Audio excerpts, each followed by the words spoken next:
Okay, Assalamualaikum. So now we discuss part 2 of the chapter, a method called Taylor series method for solving the initial value problem. So let's recall, initial value problem can be written can be illustrated like in this diagram. So we have x0 and y0 given. We need to find y1, y2 until yn. So that means left boundary is given, there is no right boundary. So the difference with boundary value problem, left and right are given, find the values in between. So initial value problem, only left boundaries are given. So we need to find all the rest to the right.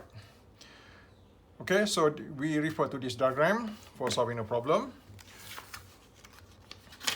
And now refer to page 4 of your notes. Okay, we have one quick example. So we call it quick example, fast example 1. So recall that Taylor series, as we discussed earlier in chapter, I believe chapter 4, can be written like this. Expansion of y, n plus 1, one step ahead. Y one step ahead can be written as the sum of terms yi plus h over 1 factorial y prime plus h squared 2 factorial y double prime plus h cubed over 3 factorial y third derivative and so on until the nth derivative. This is the nth derivative. So of order 2. So in this course, we normally limit our discussion to n equal 2 or 3 at most. And sometimes maybe 4. Maybe 2 or 3 normally. So this is refer to the example. It's better. This problem is better illustrated through example. So given this problem, given y prime minus x squared y minus 3x equals 0. This is a problem. This one here is a problem. Given the interval x from 0 to 0.8 with initial value, this one here, this initial value means x0 is 0, y0 is minus 1. When x is 0, y is minus 1. So we denote as x0, y0. And the interval width is given as h as 0.4. We need to find y when x equals 0.4 and the value of y when x equals 0.8 using Taylor series method of order 3. Of order 3 means we take the third derivative. So that means until this one here. This is the formula. So that means we stop until the third derivative. So there will be 4 terms. Y prime, y double prime, and y third derivative. So the problem can be illustrated in this diagram. This one here is given. The values on the left are given. x0 is 0. So x1 is the next value, which is 0.4. x2 is the next one, 0.8. So we need to find y1, y2. So whenever we start solving this problem, the first thing that we have to do is to draw this diagram correctly. It should be like this, so that we know what we are looking for. Okay, come back to the problem. So y prime minus x squared y minus 3x equals 0. So we make y1 as a subject. So y1 becomes, bring the other terms to the right hand side. So we get this. So this is f of xy. The whole thing on the right hand side is f of xy. Okay? So y prime is this one here, from here. So y prime means dy dx, the first derivative is this one here.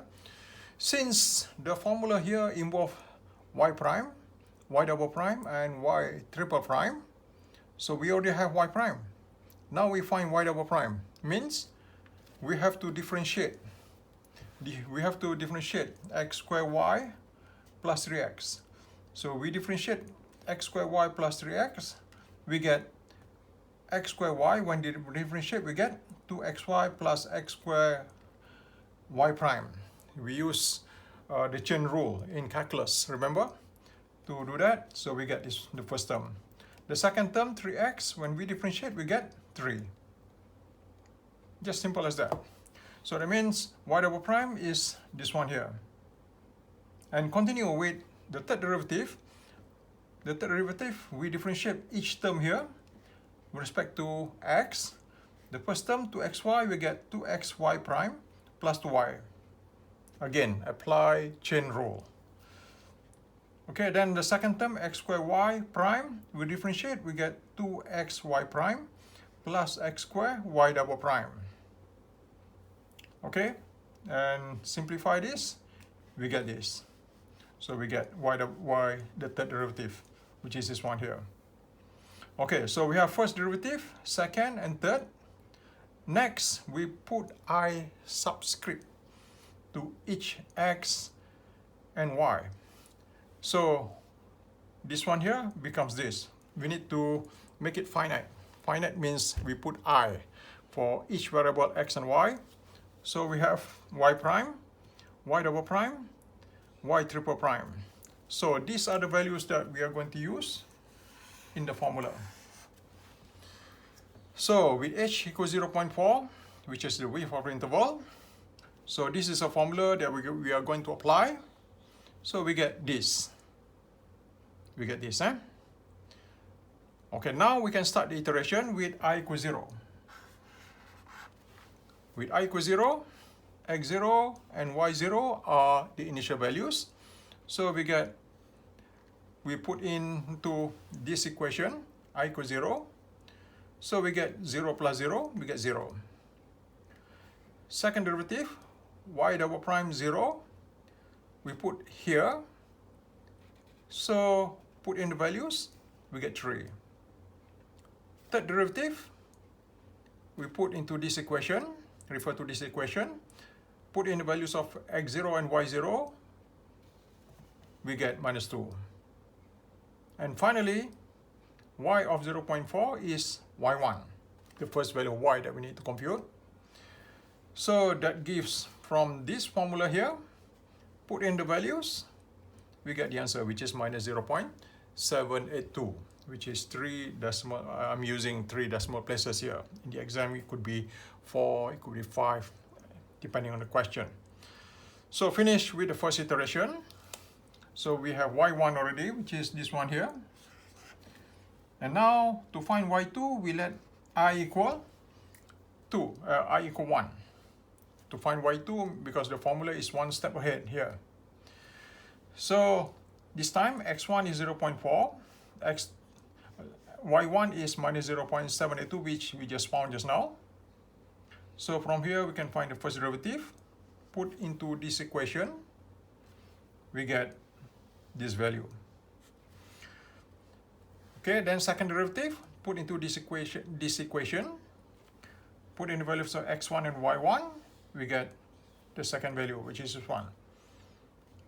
And the third derivative, put into this equation with I equal 1. So we get this, all this, and we get the third value, which is 0.564. And finally, we can find y2. y2 is y when x is 0.8, according to this diagram, this one here. So we put into this equation, this one here, and we get the answer, which is minus 0.142. That's all. So Taylor series is shown here. So depending on the problem, this problem looks simple because y prime is given, y double prime, and third derivative. The difficulty is to find the derivative, second derivative and third derivative. You must do it correctly according to the laws in calculus, the method in calculus. So it could be more difficult than this. For example, y prime is given as, for example, x sine y. So as a challenge, you should try this problem. The first derivative is this one here. Second derivative, you need to differentiate this one with respect to x. and then third derivative is going to be more difficult, but good for you to challenge, to try this problem. Okay, that ends the second part of the discussion in this chapter. Thank you.